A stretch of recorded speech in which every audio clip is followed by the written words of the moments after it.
Hello student, कैसे हैं आप सभी। आई होप कि आप सभी मस्त होंगे, स्वस्थ होंगे। जय हिंद। तो आज हम लोग आप लोगों के बीच एक बहुत ही इम्पोर्टेंट सवाल लेकर आए हैं जो आपको बिहार बोर्ड में, चाहे वो क्लास 10th हो या 12th हो, आपको बिहार बोर्ड में 5 नंबर में पूछे जाने वाला सवाल है। इसलिए आप लोगों को थोड़ा सा ध्यान देना है और समझना है, ताकि आपको अगर बिहार बोर्ड में ये क्वेश्चन आए तो आपसे छूटे नहीं। तो वो क्वेश्चन है क्या, चलिए समझते हैं। आज जो टॉपिक है, जो क्वेश्चन है, वो है मादा जनन अंग।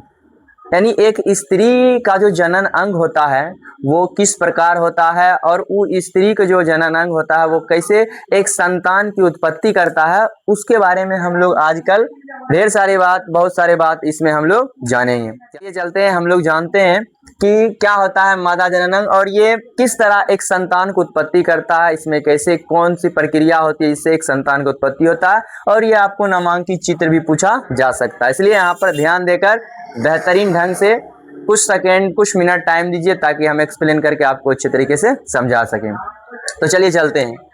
हम लोग जानते हैं ये जो आप देख रहे हैं ये मादा जनन अंग है, यानी एक स्त्री का जनन अंग है, और ये किस तरह काम करता है, इसमें क्या क्या चीज इंपॉर्टेंट है उसको आप लोगों को ध्यान समझना है। ये जो आप संरचनाएं देख रहे होंगे, इधर एक नलिका बनी हुई है, एक नलिका इधर है, यहाँ पर जो आप देख रहे हैं गोलाकार, इधर भी गोलाकार जो आप देख रहे हैं, ये सब जो है एक मादा जनन अंग का ही भाग है, और सबका कुछ ना कुछ कार्य है, सबका कुछ ना कुछ काम है।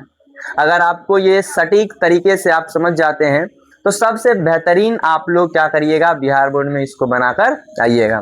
सबसे पहले हम बात करेंगे, ये मादा जनन अंग है, और ये आपको 5 नंबर में क्वेश्चन बिहार बोर्ड में पूछा जाता है। बिहार बोर्ड में आने का 90-100% चांस होता है, इसलिए आप लोग इसको कवर करिए, क्लियर करिए। ये देख सकते हैं आप लोग, ये जो आपको नलिका दिखाई पड़ रही होगी दोनों तरफ, ये जो इधर भी और बाएं साइड भी और दाएं साइड भी जो आपको नलिकाएं दिखाई पड़ रही है, इसे हम लोग बोलते हैं डिंब वाहिनी। डिंब वाहिनी, जिसे हम लोग इंग्लिश में बोल सकते हैं फेलोपियन नलिका या फेलोपियन ट्यूब।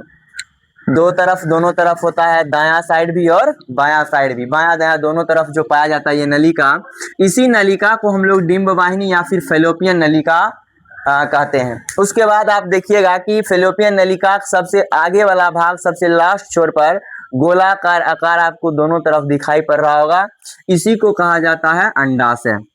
इसी को अंडाशय कहा जाता है, और ये अंडाशय एक जोड़ी पाया जाता है, यानी दाहिना साइड भी और बायां साइड दोनों साइड पाया जाता है अंडाशय। और ये किससे जुड़ी हुई होती है, तो आप लोगों को याद रखना है, ये फेलोपियन नलिका से जुड़ी होती है। इसको हम लोग फेलोपियन नलिका बोलते हैं, इस वाले भाग को फेलोपियन नलिका, और यहाँ पर जो आपको दिखाई पड़ रहा है गोलाकार आकार, इसी को हम लोग अंडाशय बोलते हैं। और इसी के अंदर एक स्त्री क्या करती है, अंडाणु का निर्माण करती है। किसका, अंडाणु का, एक अंडाणु का निर्माण करती है। उसके बाद आगे और बढ़ेंगे, ये जो आपको दिखाई पड़ रहा होगा ये वाला एरिया, इस वाले एरिया को हम लोग बोलते हैं गर्भाशय।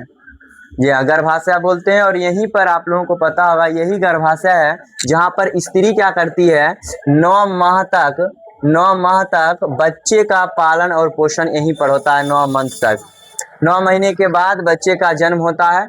ये इस जगह को ही हम लोग गर्भाशय बोलते हैं, इतना आप लोगों को याद रखना है। अगर उसे थोड़ा और आगे बढ़ते हैं तो ये वाला जो एरिया आप लोग देख रहे होंगे, इसको योनि कहा जाता है।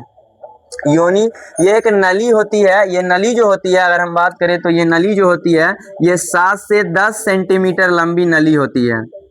7 से 10 सेंटीमीटर लंबी नली होती है, जिसे हम लोग योनि बोलते हैं। इसी मार्ग से क्या होता है कि पेनिस, शुक्राणु अंदर की ओर जाता है और अंडाणु से मिल करके एक संतान को उत्पत्ति करता है। उसके बाद थोड़ा सा और आगे आए तो आपको सबसे बाहरी भाग पर अगर देखें तो वहां पर हाइमेन पाया जाता है।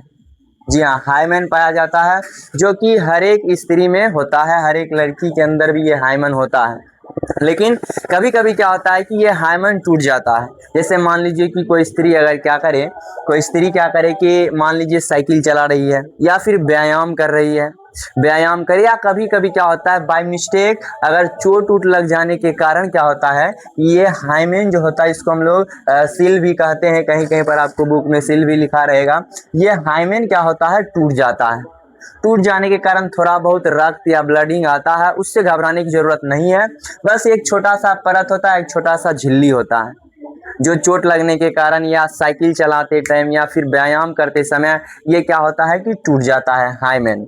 या फिर कोई स्त्री क्या कर रही है कि प्रथम बार अगर शारीरिक संबंध बना रही है पुरुष के साथ, तो सर क्या होता है कि जब लिंग अंदर की ओर प्रवेश करता है तो ये हाइमेन क्या होता है, टूट जाता है।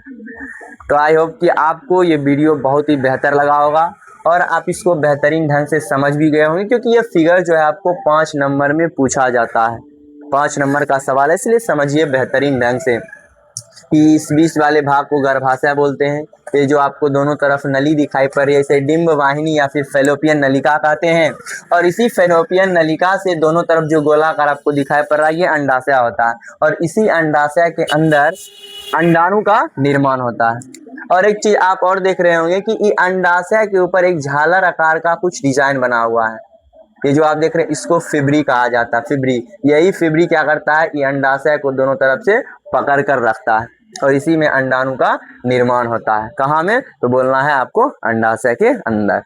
तो आई होप कि यहाँ तक आप लोगों को बहुत बेहतरीन ढंग से समझ में आया होगा। अगर इतना चित्र आप बना करके नामांकित नाम लिख देते हैं, योनि, हाइमेन, फैलोपियन नलिका, गर्भाशय, अगर इतना आप लिख दे रहे हैं तो आपको आसानी से 5 नंबर मिल सकता है। तो ऐसे ही इंटरेस्टेड वीडियो देखने के लिए, मस्त वीडियो देखने के लिए और आसान भाषा में समझने के लिए SS गुरु 06 चैनल को सब्सक्राइब कर लीजिए, ताकि हम कोई भी वीडियो अगर आप लोगों के जानकारी के लिए डालें तो वो सबसे पहले आपके मोबाइल पर आ जाए, ताकि आप इसको देखकर अपने डाउट को सॉल्व कर सकते हैं। तो यहाँ तक बात रहने दीजिए, अगले वीडियो में हम फिर मिलेंगे। धन्यवाद।